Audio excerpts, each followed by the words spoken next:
salut les turfs, bienvenue pour un nouveau pronostic de Benoît Requin. Merci pour vos likes, pour vos commentaires. N'hésitez pas à vous abonner pour recevoir tous mes pronostics tous les jours et n'hésitez pas à rejoindre ma communauté pour avoir accès à tous les avantages tous les jours. Ok, place au pronostic du Quintet du jeudi 30 juillet, direction Deauville pour le prix du Havre.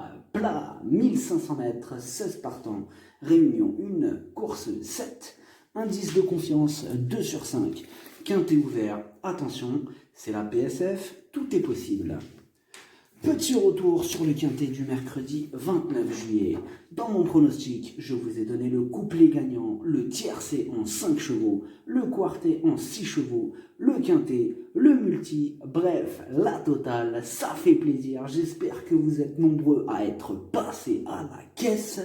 Et pareil pour les membres de ma communauté, la totale, plus un tiercé dans tous les ordres, il était sympathique, il y a eu du multi, il y a plein de choses, ça fait plaisir. Bon, je vais pas vous dire que les tickets là, ça va être trop long, sinon ça va être trop long. Alors il y a des résultats, on continue comme ça. Une citation de Benoît Requin. On ne peut pas couper la parole à un stylo. Et pour info, le niveau qui donne accès à tous mes tickets pour la course du Quintet, c'est le niveau 3 qui s'appelle Yo-Yo Total VIP. N'hésitez pas à rejoindre ma communauté et vous récupérez tous mes tickets dans l'onglet Communauté.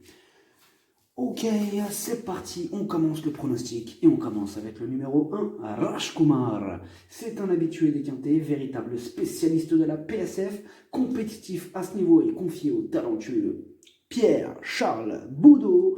Il s'annonce redoutable. Le numéro 2, Canderas. Lui aussi, c'est sur la PSF qu'il est le plus compétitif, mais là, il reste quand même sur 2 échecs consécutifs et il a le défaut de ne pas être un modèle de régularité, quitte ou double. Le numéro 3, Sout 6. Il arrive à se débrouiller, mais au niveau inférieur. Il passe un test à ce niveau et semble se heurter à forte partie. Sa tâche s'annonce compliquée. Le numéro 4, Fuego de la Mort. Ses 3 dernières sorties, 3 échecs. Son entourage le dit à 100% et prêt à fournir sa valeur, mais on a quand même besoin qu'il nous rassure. Le numéro 5, Larno. Lui aussi enchaîne les échecs, sa situation sur l'échelle des valeurs ne cesse de s'améliorer, mais il est difficile de lui accorder notre confiance au vu de ses dernières performances. Le numéro 5, Sandissime. Il vient de prouver sa forme, mais ses résultats sur PSF ne sont pas encourageants. Bon, sur sa forme, on doit quand même lui accorder une note de méfiance. Il intéressera les amateurs de champ réduit. Le numéro 7, French Pegasus. Ses 2 dernières sorties sont excellentes, il est dans sa catégorie et il est confirmé sur PSF. Il a aussi tiré un bon numéro, tout est réuni pour le voir à l'arrivée. Le numéro 8, Kill Id. Il a le défaut de ne pas toujours répéter ses bonnes sorties, mais c'est un spécialiste de la PSF. Attention, il y a quand même de la revanche dans l'air. Le numéro 9, Darchano.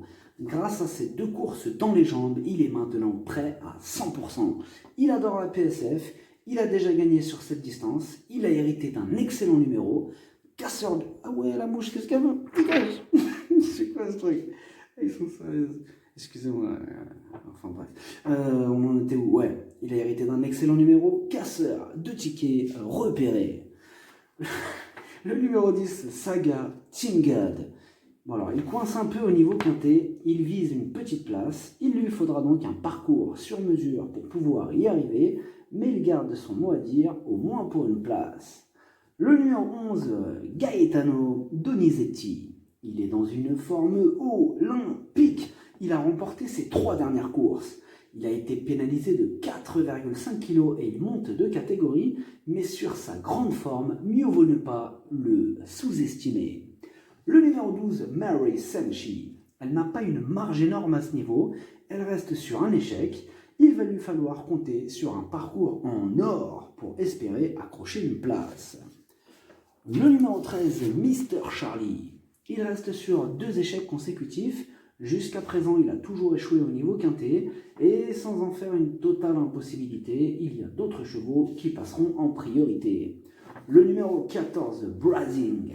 La régularité ne fait pas partie de ses principales qualités. Bon, il vient quand même de prouver sa forme, il apprécie la PSF et il est dans sa catégorie, mais comme d'habitude avec lui, ce sera tout ou rien. Le numéro 15, comme Say I. Il n'a plus à faire ses preuves à ce niveau, il a déjà gagné sur le parcours du jour. Il est un peu rallongé cette fois-ci et lui aussi a le défaut de ne pas répéter ses bonnes sorties. Ce sera kit ou double. Le numéro 16, Green Curry. Il avait enchaîné les victoires et a été sévèrement pénalisé au poids. Du coup, ça se complique pour lui. Il fera de son mieux, mais il aura du mal à viser mieux que la 5e place.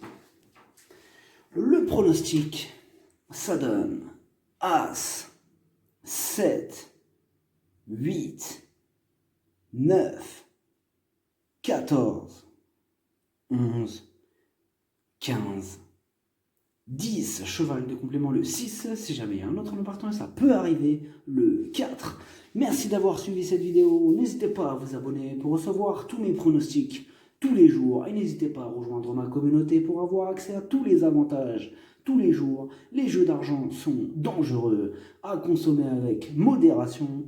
Bonne chance, chopez-le moi, ciao.